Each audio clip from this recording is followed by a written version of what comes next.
Oui, ça avance ici, t'as vu? C'est super, non? Mais maintenant, je voudrais passer au rouge. Et pour ça, regarde, j'ai mélangé des pigments avec de l'eau pour faire une sorte de pâte. Mais peindre avec les doigts comme les artistes de Chauvet, c'est pas vraiment facile.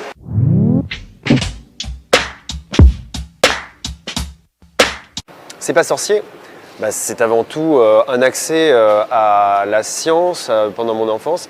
Et surtout, après, moi j'ai eu la chance de travailler avec Fred, Jamie et toute l'équipe en 2005 quand j'étais jeune journaliste. Et j'étais rentré dans les coulisses de mon enfance, j'ai vu tout le mode de fabrication. Et je me suis dit, un jour je veux faire ça. Donc je suis plutôt à la bonne place, je crois. Moi, c'était une religion. Hein, je prenais des notes, moi, devant C'est pas sorcier. Je pense que je me sentais tellement privilégié d'avoir un cours aussi clair et aussi concis. Moi, j'étais un fan absolu. C'est toujours pas sorcier, c'est ni un reboot, c'est ni un remake, c'est juste l'idée de se dire qu'il faut un programme de vulgarisation, de scientifique pour les enfants et pour les jeunes adolescents et pour les adultes, parce que c'est accessible à tout le monde, hein, sur le service public.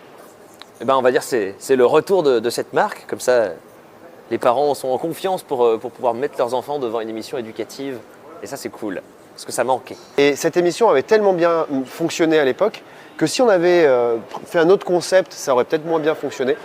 Et surtout, quitte à reprendre un concept, autant lui donner un nom qui fait un rappel. On nous aurait dit de toute façon, ça ressemble vachement à C'est pas sorcier. Donc on assume complètement la filiation avec l'ancien programme.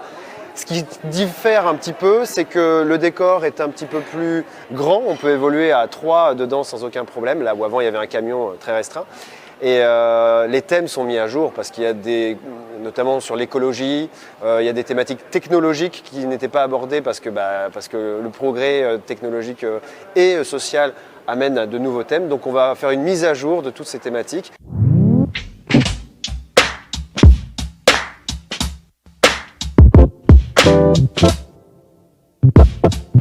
Format YouTube, c'est beaucoup de liberté, mais aussi beaucoup de contraintes.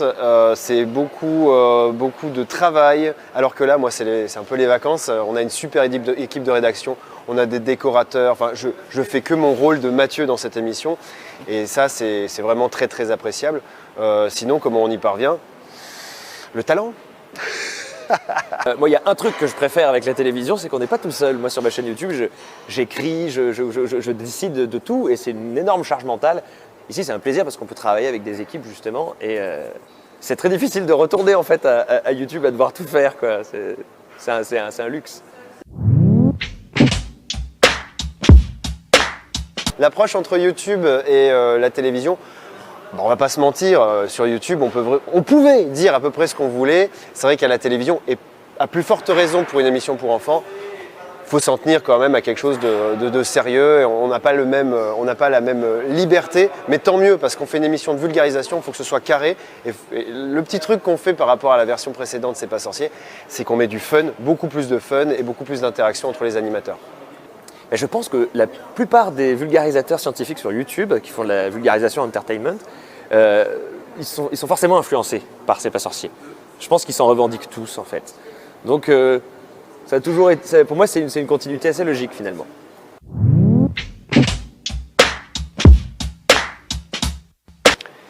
La télévision, eh bien, ça nous permet déjà d'être... là, on est sur le service public, donc on sait que c'est les gens qui regardent, qui ont financé ce programme. Donc moi, ça m'apporte une liberté. J'ai pas besoin d'avoir des financements qui viennent parfois de sociétés, de productions, qui sont pas forcément éthiques, parce que moi, mon fer de lance, c'est l'écologie.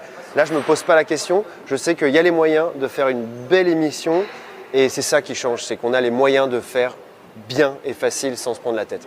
Ici, on a un décor vraiment stylé. Le moment, la réunion où je me suis dit, il faudrait qu'on soit dans une cabane.